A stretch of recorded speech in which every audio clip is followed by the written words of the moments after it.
राष्ट्रीय स्वयंसेवक संघाच्या वार्षिक अखिल भारतीय प्रांत प्रचारक सभेचा आज कर्नाटकातील बेळगावात समारोप झाला।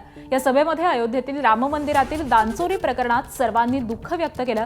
तसंच या प्रकरणामध्ये एसआयटी आणि पोलिसांचा तपास निर्णायक टप्प्यावरती पोहोचेल असा विश्वास व्यक्त केला, असं संघाचे अखिल भारतीय प्रचार प्रमुख सुनील आंबेकर यांनी सांगितलंय।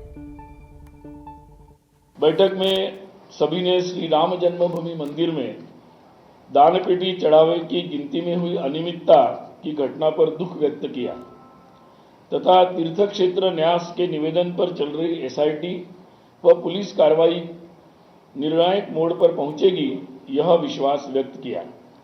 तीर्थ क्षेत्र न्यास से यह अपेक्षा की गई है कि वह सुनिश्चित करें कि भविष्य में ऐसी कोई घटना न हो जिससे समस्त राम भक्तों की राम मंदिर के प्रति श्रद्धा व गहरी आस्था पर आघात हो। अयोध्येतील राम मंदिरातील देणगी गैरव्यवहाराच्या घटनेनं अपमानित आणि निराश वाटतंय। हा प्रकार लज्जास्पद असल्याचं मत राम मंदिर निर्माण समितीचे अध्यक्ष नृपेंद्र मिश्रा यांनी व्यक्त केलंय।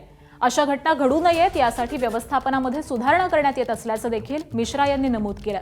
व्यवस्थापनात करण्यात येणाऱ्या सुधारणा त्याचबरोबर अन्य उपाययोजनांबाबत न्यासाची पुढची बैठक 22 जुलैला होणार आहे।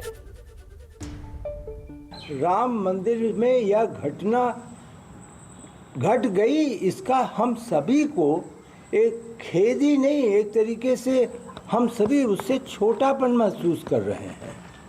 तो यह व्यवस्था का एक प्रश्न है, व्यवस्था में सुधार होगा, मुझे पूरा विश्वास है और इस प्रकार की घटनाएं दोहराई नहीं जाएंगी।